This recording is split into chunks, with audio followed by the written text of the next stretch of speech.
शिक्षक आणि समाज एक वास्तव. शिक्षक कोण आहेत? शिक्षक सर्वसामान्य घरातील शेतकऱ्याचीच मुलं आहेत. ज्यावेळेस इतर मुले मौज मजा करत होती तेव्हाही अभ्यास करत होती, म्हणून ती आज नोकरीला लागली. आपल्या गावात एखादं चांगलं काम करायचं असेल तर सर्वात पुढं हीच माणसं असतात. आपल्या मुलांना खूप शिकवा, मोठं करा, नोकरी लागा, यासाठी मी तुम्हाला मदत करेन असा म्हणणारा सुद्धा शिक्षकच असतो.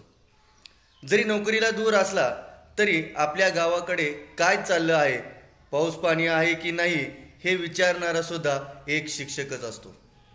सर्वात महत्त्वाचे म्हणजे मिळालेला पगार तो परदेशात जाऊन उडवत नाही. सुट्टीला गावाकडेच येऊन सर्वांसोबत सुखदुःखामध्ये सहभागी होऊन आपल्या माणसातच तो पगार संपवतो. समाज मनाचे भान ठेवून दुष्काळ असेल, महापूर, भूकंप अशा नैसर्गिक आपत्तीमध्ये तो सरकारला वेळोवेळी मदत करत असतो. भ्रष्टाचाराने बरबटलेल्या या सिस्टीममध्ये भ्रष्टाचाराचा आरोप नसलेला एकमेव व्यक्ती म्हणजे फक्त शिक्षकच. जी आपली खरी संपत्ती आहे. त्या मुलाच्या शाळेत गुरुजींनी बोलवलेले तर कधी जात नाहीत, पण तेवढाच अधिक वेळ किंवा त्याच्यापेक्षा जास्त वेळ गुरुजींना नावे ठेवण्यात घालवतो, शिक्षकांना नावे ठेवण्यात घालवतो. कोणालाही धन दौलतीपेक्षा जास्त प्रिय पोटचं लेकरू असतं. एवढं प्रेम आणि आपण त्या मुलावर करतात आणि तो तुमच्या काळजाचा तुकडा शिक्षकाच्या जीवावर 6 ते 7 तास ठेवता, परत त्यालाच नावे ठेवता. ही न समजणारी गोष्ट आहे. पण शिक्षकांना 7वा वेतन आयोग मिळतोय म्हणून त्यांच्या पोटात मळमळ होते. कशासाठी? पगार वाढला म्हणून. हा पगार फक्त शिक्षकांनाच वाढतो. शासनाचे ग्रामसेवक, तलाठी, आरोग्य कर्मचारी, रजिस्टर, तहसीलदार, पोलीस कधीही वेळेवर येतात जातात ते कधी पाहिलं आहे का? वेळेवर जाऊ द्या. तुमचे रीतसर काम पैसे घेतल्याशिवाय करतात का? त्यांच्या समोर मात्र तुम्ही शेपूट घालून बसता. लोकप्रतिनिधींनी एकदा निवडून आले की त्यांना भेटण्यासाठी तुम्हाला बंगल्याच्या गेटवर अडवलं जातं. साहेब घरी नाहीत असं सांगितलं जातं.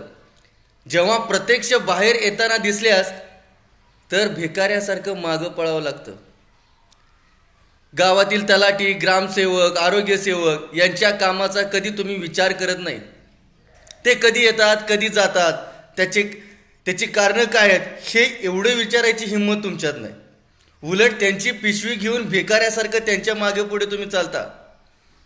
तहसीलदार, BDO, न्यायाधीश, फौजदार यांना महिन्याला पगार किती असतो ही माहिती कधी तुम्ही विचारली का? त्यांच्या समोर जाऊन तुम्ही साधं बसू शकत नाही. भारत स्वतंत्र झाल्यापासून अजूनही अन्न, वस्त्र, निवारा या लोकांच्या प्राथमिक गरजा सुटल्या नाहीत. अजून कित्येक गावात लाईटही नाही, शिवाय लोडशेडिंग आहेच. गावात जायला रस्ता नाही, पण त्याच गावात आपल्या पार्टीचा नेता आला की आपण फटाके वाजवून त्यांचं स्वागत करतो. आम्ही फुकट पगार घेतच नाही. तुम्ही घरी स्वतःची 1-2 लेकरं सांभाळताना तुम्ही हैराण होता, वैतागून जाता. अरे आम्ही तशीच तेवढ्याच प्रेमाने वेगवेगळ्या घरातील 40-50 एकेका वर्गातील मुलं सांभाळून त्यांना दर्जेदार अध्यापन करीत असतो.